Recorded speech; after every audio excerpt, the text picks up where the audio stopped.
Thank you for tuning into the Hacking the Patriarchy podcast.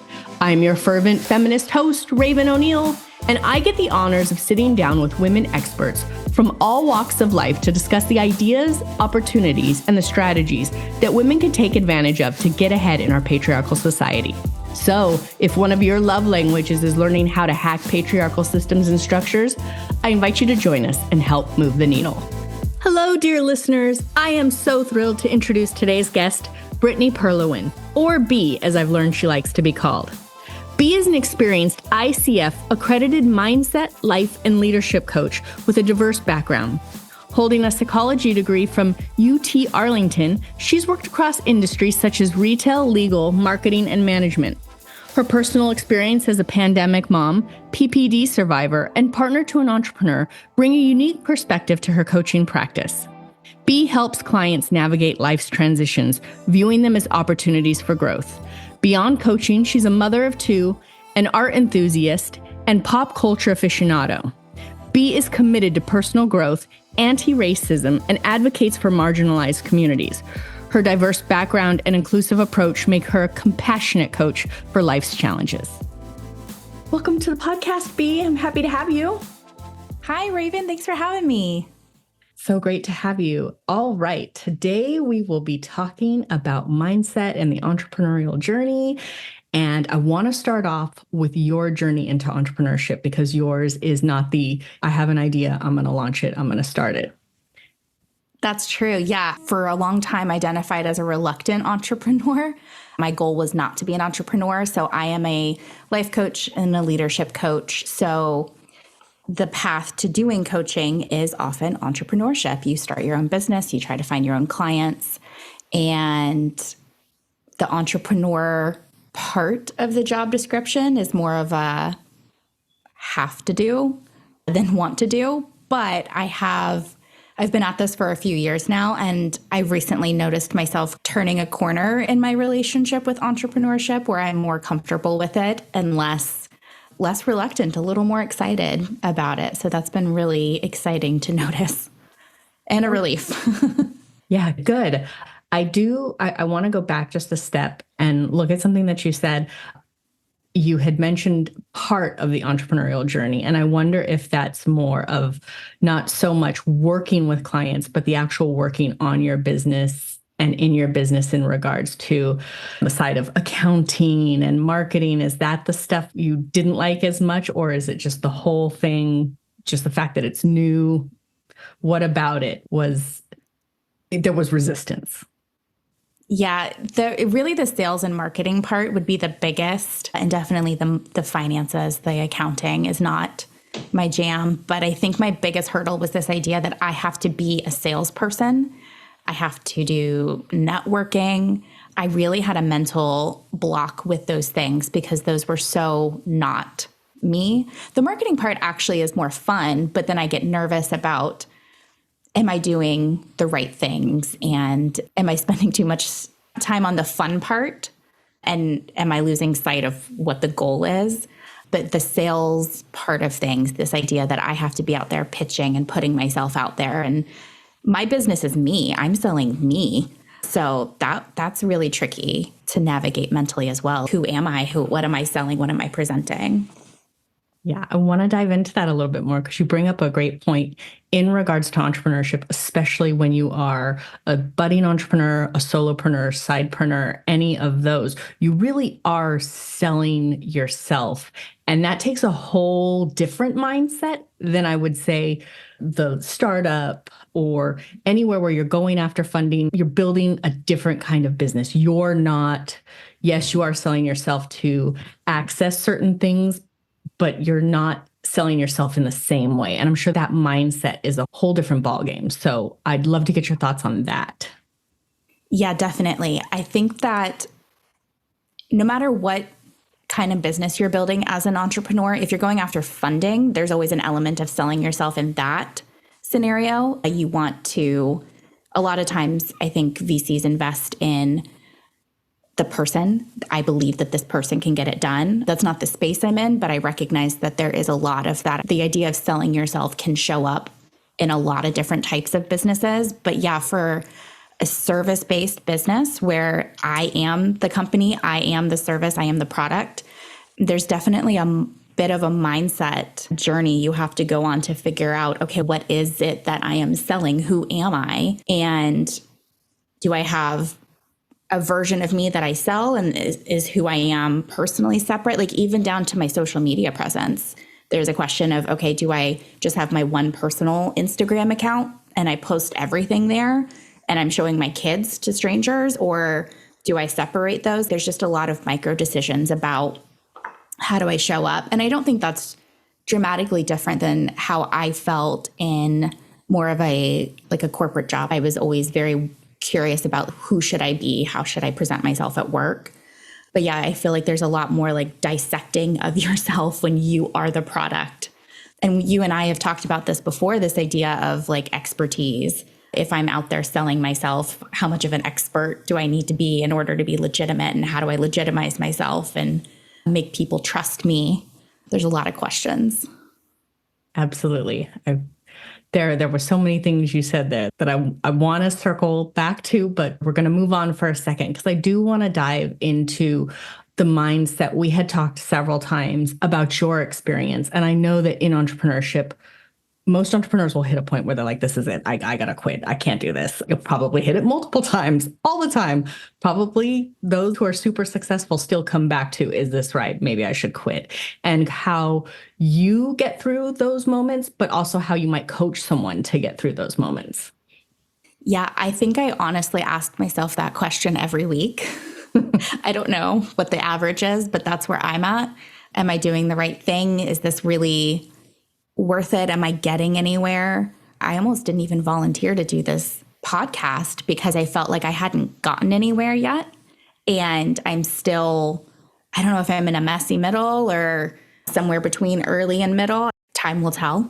I think that's part of it, is recognizing that it's hard to have any perspective about where you are in the moment.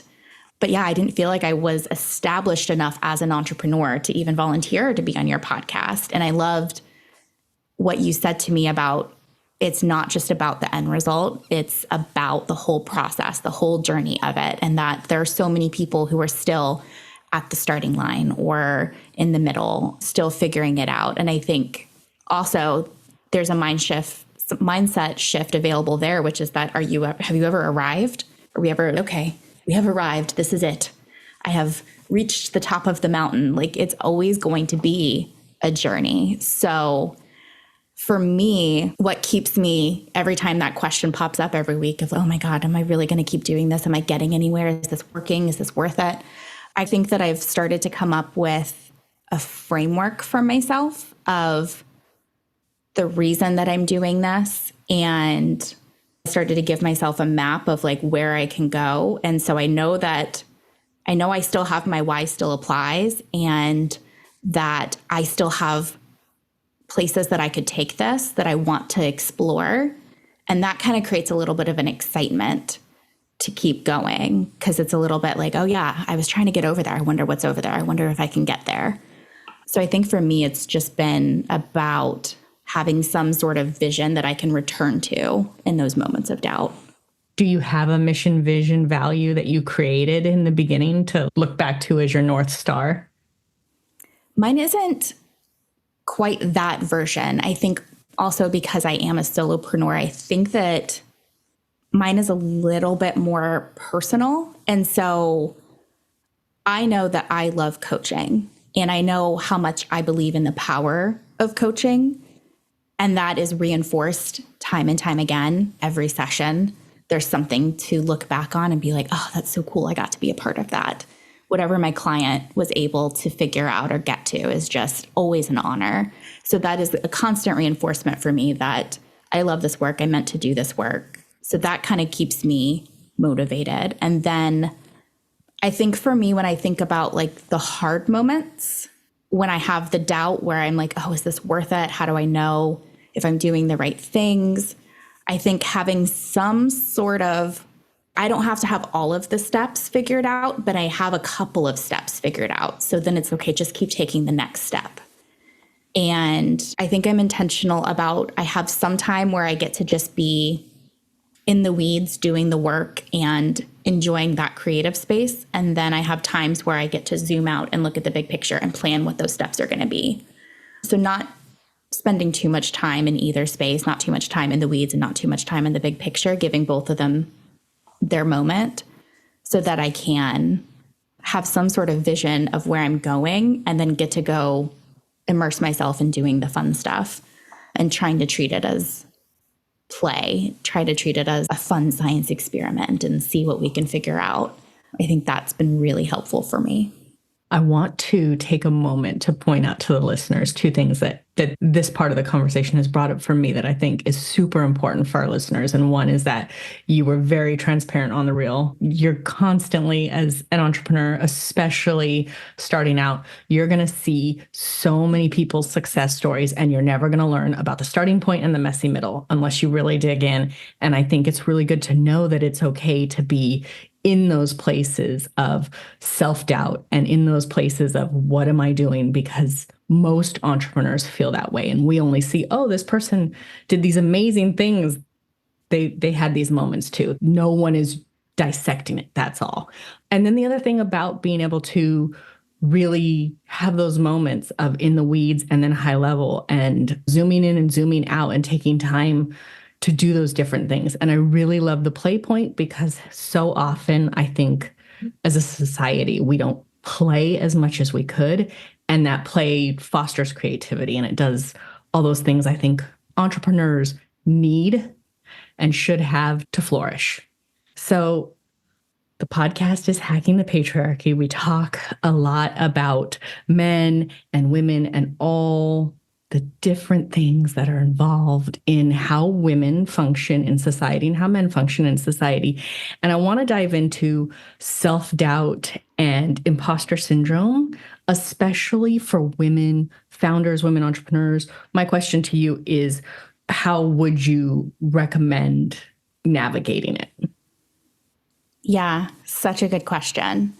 And there are so many directions. I could go with that. Recently rewatched Reshma Saujini's commencement speech that she gave last year, 2023, to Smith College. And she said that 82% of women experience imposter syndrome. So I think that that's a staggering number. And I think that, first of all, that highlights we're not alone. If you're experiencing imposter syndrome, you're not alone. But I love in her whole speech how she talks about how it basically, the fact that it's a syndrome, like pathologizes it. But if 82% of us have it, then is it really an epidemic, or is it just that we're framing it wrong? And so her whole speech is lovely. And she basically just says that she's done with imposter syndrome, that it's built on this premise that women need to fix themselves. But the reality is that we are trying to operate in a system that wasn't built for us. Of course, it feels uncomfortable. And also, we're trying to do a really hard, vulnerable thing. Of course, that feels uncomfortable. So I think one of my thoughts that I personally like to return to is this idea that just because it's uncomfortable doesn't mean that there's something wrong. Just because this is scary and challenging doesn't mean that there's something wrong. That just means that I'm taking a chance, or like maybe that speaks more to the environment that I'm in than anything happening within me, than any deficiency that I have. And oftentimes it means that I care a lot, which that's a good thing. That's really useful. The other thing I think about is that, I guess, is the system designed to, that we're moving in, is it designed to help us feel confident? Not really. If it's not designed to celebrate our talents and to, it's like we're using somebody else's ruler all of the time. But if we could take the time to understand our own ruler and our own strengths and the ways that we can be successful, I feel like there's a lot more room for confidence in that space. Like men can be stereotyped as being really overconfident, and maybe that's not what we want to aspire to, but can we just be confident? Or can we just be capable? I could be capable. That's an attainable level for me. I could just focus on what am I competent in. And so I think sometimes it's even just finding little toeholds to get over the fear and anxiety, make sure that we continue moving forward and we don't let that hold us back. Yeah. If we were true psychologists, we could pick this apart. The I whole know. juxtaposition of men, not men versus women, but the like overconfidence versus the state of confidence of women. Like, how do we even work to even that out? Because I imagine that we as women have to help each other.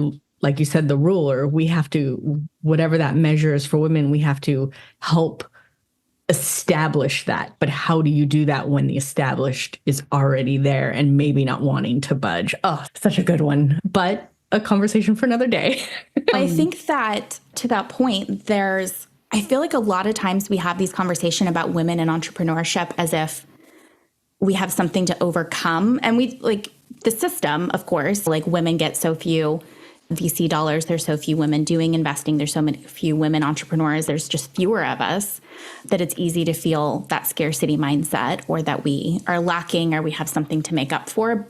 But there's a lot of data out there that women outperform men as entrepreneurs, as CEOs. And I always come back to that. And it's, why do I even have to apologize? What do I have to overcome? Why do I need to be more like them when we're out here rocking it too? So I don't know, that could be a good confidence boost for imposter syndrome, is recognizing that, again, using the right ruler, like in the ways that women stereotypically show up in these spaces, we have a lot of strengths that actually are really successful in business. You had mentioned in previous conversations that you have your own ruler for your own measurement, right? Yeah. Can we dive into that? Yeah. So I had shared with you this story about in a previous job, I was new to the company. I hadn't been there very long, and they were growing pretty quickly, needed to restructure. They were creating a new level of management. So me and two other people were promoted to these new management positions they had just created.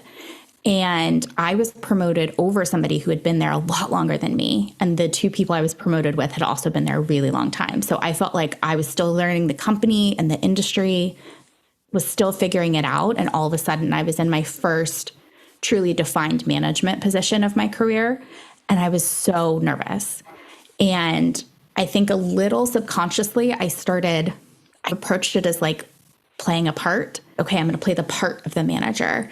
And so I started emulating things that I had seen other people do. I was emulating things that my peers were doing.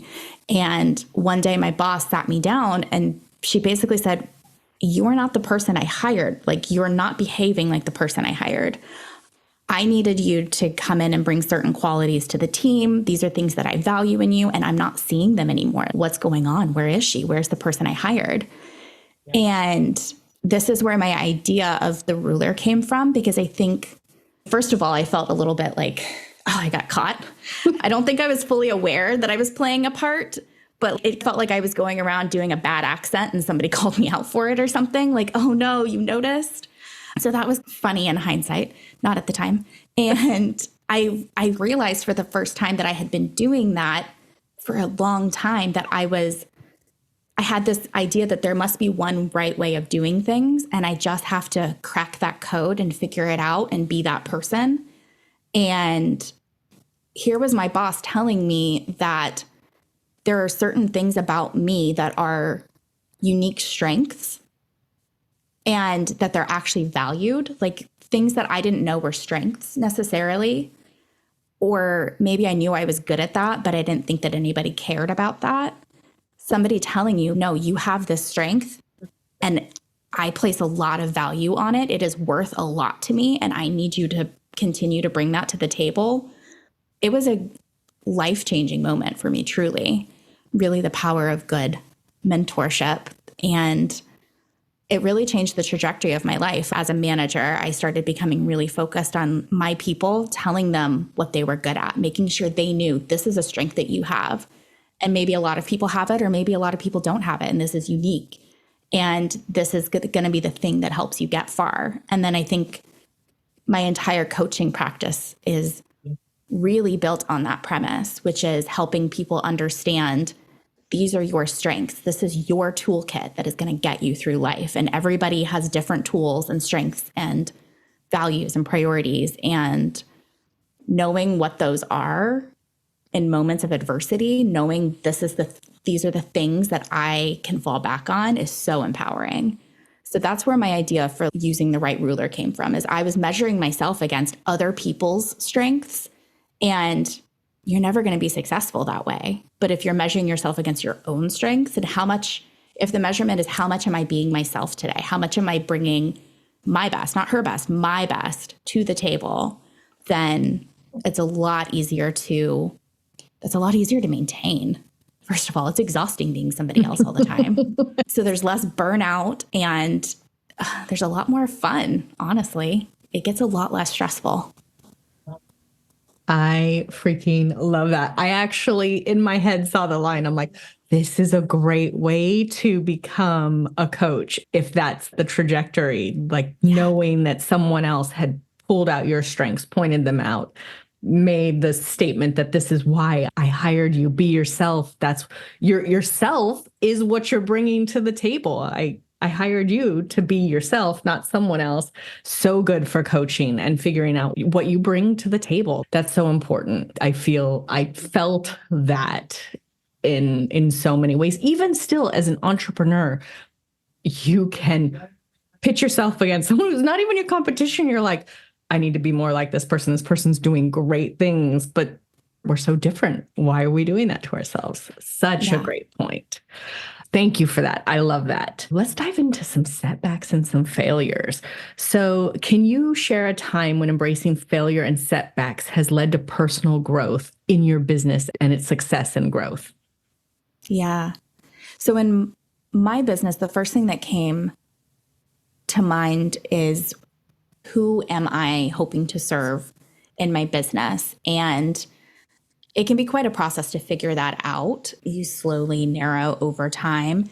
And there have been times where my niche was too broad and it made it really hard for me to tell anybody what I did. I couldn't figure out how to do my marketing, how to really explain my value as a coach to people. And there also have been times where my niche, it just didn't work out. I just couldn't figure out how to get to those people who I knew coaching would be helpful for them, but I just couldn't figure out how do I get through them. Or I think more specifically, I just didn't think that it was going to be worth the time that it would take to get through to them. So that's where like my entrepreneur self and my coach serving self have had to grow together, where this coach part of me really wants to serve these people. And the business side of me is saying that's going to cost way too much money and it's going to take way too long. And now isn't the time to do that. Maybe you can come back to that later, but this doesn't make sense right now. And we have to hit pause on that. And so that's where the mission coach driven part of me and the entrepreneur business side of me have had to sit down together at the table and have a board meeting and figure out what we're going to do. And I think that those moments, that's where the doubt comes in and questioning, if I can't figure this out, can I figure anything out? Or how much time did I spend trying to go down this path and it's not going to get me anywhere? But I'm grateful that those moments are pretty brief because, again, I have like the higher purpose driving me. And I think that would be my advice for other entrepreneurs, is having some sort of guide system that you can return to. It's like the big G goals and the little G goals, right? Like you've got the big mission focus, and then you've got little sub goals underneath that might help you get to there. And being able to say, okay, this is like I lost the battle, not the war situation. And those have been really good learning moments for me to recognize, oh, okay, maybe I am better at being an entrepreneur than I thought. The fact that I can recognize and be decisive in these moments has, I think, strengthened my confidence in that entrepreneur side of me. And I think that's been part of the process of being less reluctant over time, is the more wins I have on that side of the house, then the more I can trust my capability to be an entrepreneur. In what ways do you leverage your unique perspective and experiences as a woman in business? Yeah, I think that some of the characteristics that I admire in women in business, in addition to the empathy, is the way that we use community, which I think makes it sound divisive, but it is this innate strength that we have we are just naturally gifted at nurturing community. We are inclined to seek community. And there's so much power in that, whether we mean to use it as a power or not, and that I don't have to know and be everything if I have people who can support me where I'm not strong. If there's an area that I am not passionate about or knowledgeable about or feeling confident in, that I know people that I can engage who can help me. They can teach me, I can hire people to do it. I can just get a pep talk that I actually do know what I'm doing. Whatever it is, I think engaging community has been one of my keys to success as a female in business. And I see this in my community as well. And again, it goes back to the fun part. It's just a lot more fun to feel like you're doing it with people. Being an entrepreneur can feel really isolating. So using community to stay motivated and to keep having fun with it.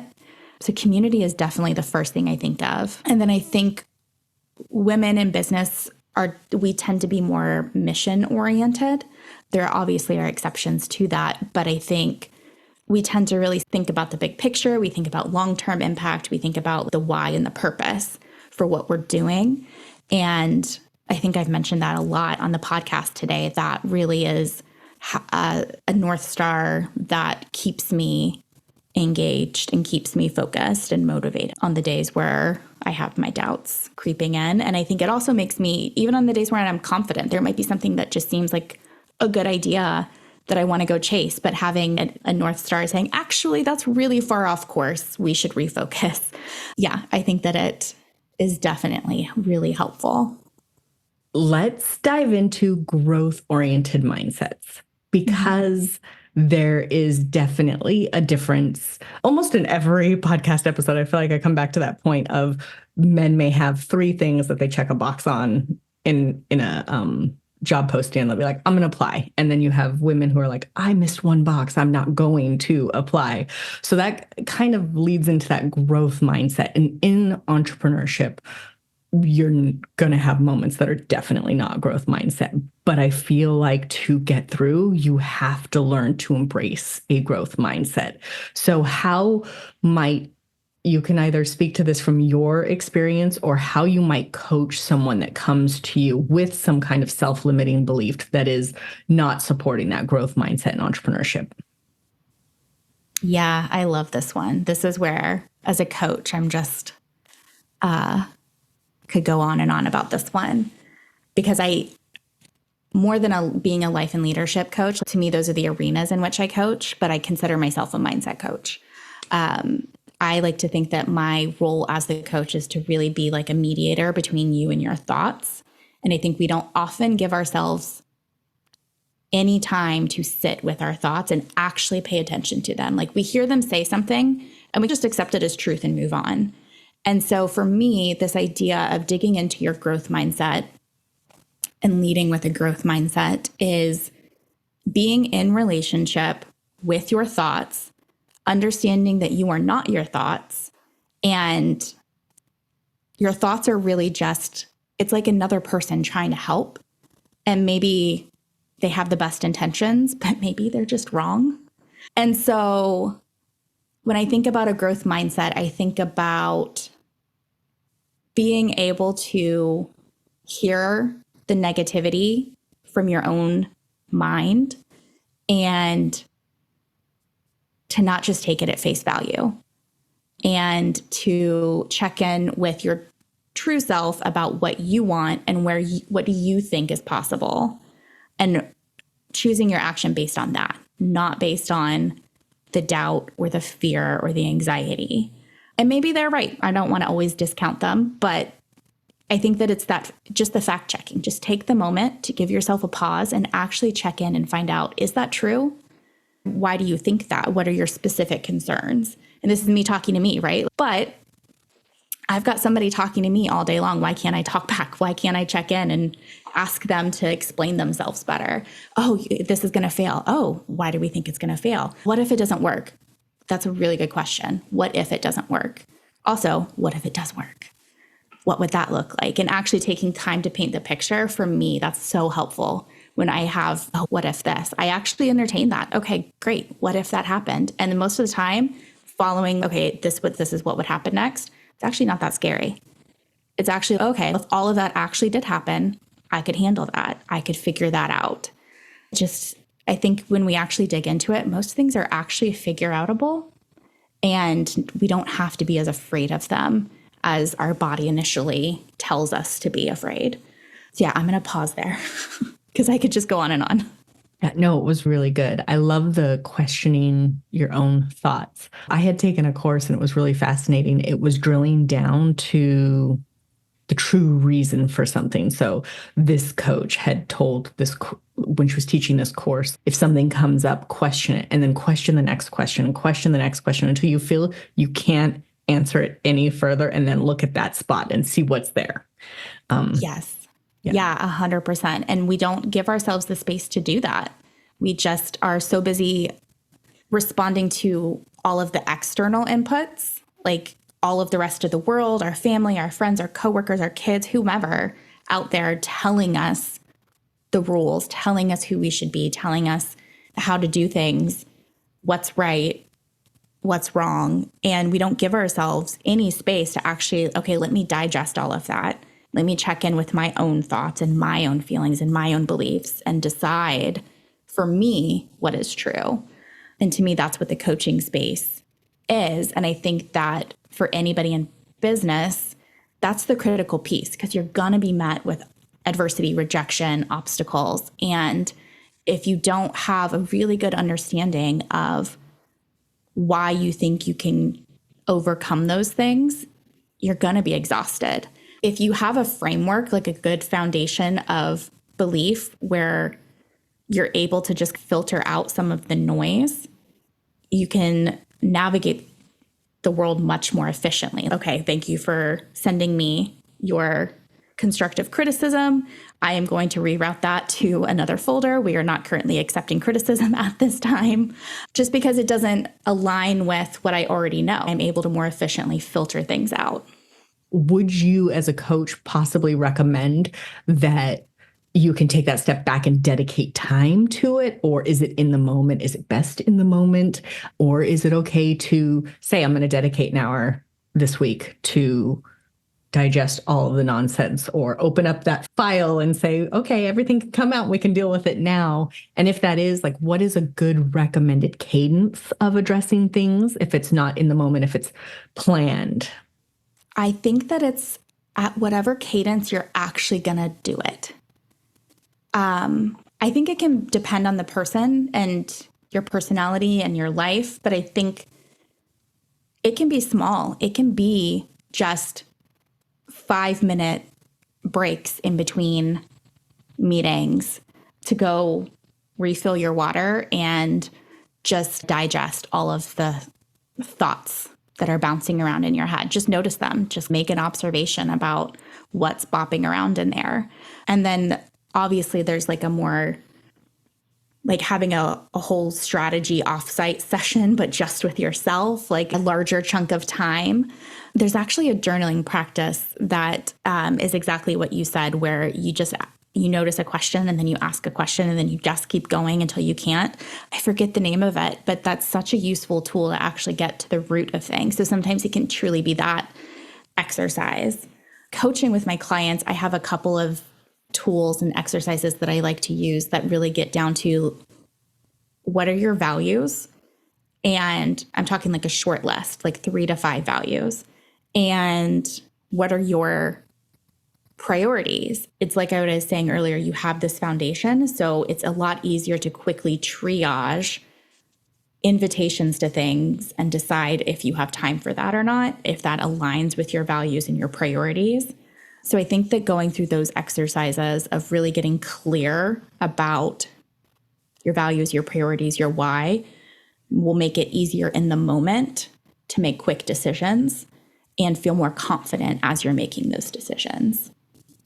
I want to take a moment to just highlight that, because you mentioned the triage, which I feel in entrepreneurship, whether you fell into it a little unwillingly, or you dove headfirst into it, at some point, most likely you're going to be drinking from the fire hose. If we don't do the things and we just continue to triage it. Until then, we're like, I want to quit.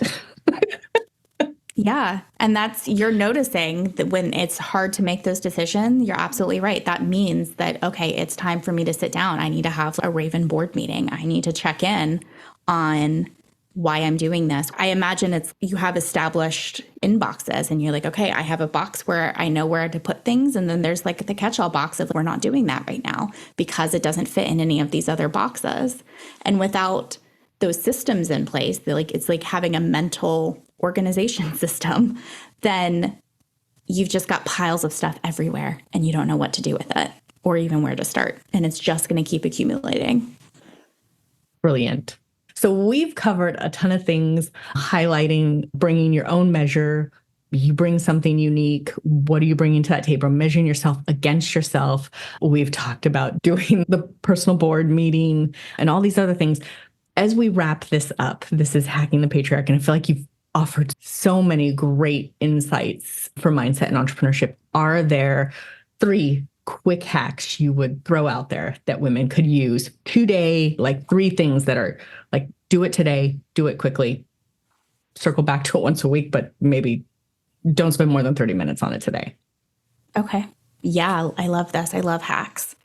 So the first one that came to mind was just the advice to let the other person say no. Don't say no for them. So don't reject yourself before they get a chance to accept you. Put yourself out there, take the risk, let the other person say no. I had to follow that when I volunteered to see if I could be on your podcast. I didn't think that I was qualified and I gave you an out and said you can say no, but I still tried. I still did it. And hey, here we are. So I think that's the first one that comes to mind. My second one is to pay attention to your thoughts. Just notice them. You don't necessarily have to do anything about them right away, but just notice the conversation that is happening in your head. And maybe just ask yourself, is this serving me? Is this true? Is there a more generous or more true version of this story that I'm telling myself? So just start with noticing, I think, is my first tip, and then maybe question it a little bit. And then my third one goes back to the idea of community. I think that it is so critical to have people in your life who see your strengths and can remind you of your ruler, like what you should be measuring yourself against, so that you don't lose sight of that. People who can tell you what's great about you, people who maybe are good at things that you're not good at and can boost you in that way, people who can cheer you on, people who believe in the direction you're trying to go. So taking the time to nurture your community and don't lose sight of that in all of the busyness. It's easy to get, especially as an entrepreneur, it's easy to get busy and not prioritize that. But I think that's often the lifeblood that keeps us going.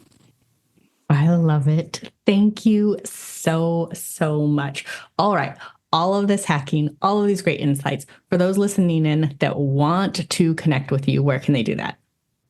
Yeah, I'm on LinkedIn, B Perlowin. I'm on Instagram, and my website is just bperlowin.com, just the letter B. Perlowin, you want to spell that out? Perlowin. Awesome. I will put all of that in the show notes. B, thank you so much for joining me and having this conversation today. It's been an absolute pleasure. Thank you for having me. This was so much fun. Thank you so much for tuning in and listening to today's episode. For all the juicy deets on this episode, be sure to check out our show notes or give us a holler on Instagram at Hacking the Patriarchy Podcast. And if you enjoyed this episode and you'd like to help support this podcast, don't be shy. Please share it with your friends. Sharing is caring after all. Lastly, if you'd like to lend your personal support, please take a moment to tell the world about it with a review on your favorite streaming platform. We'd be forever grateful. Tune in again soon to enjoy a brand new episode of the Hacking the Patriarchy podcast. And until next time, keep on hacking, my friends. If you've made it this far, I have one more little thing to share with you. Did you know that this isn't my only feminist endeavor? That's right, there's more. I run a media startup dedicated to providing the most current and pertinent news about women, for women, and by women. Our mission centers on delivering a platform where the latest updates regarding women-led initiatives are extensively covered, highlighting women's actions, accomplishments, perspectives, and other elements that profoundly influence women's lives and contribute to meaningful progress. I invite you to head over to femled.news to learn more.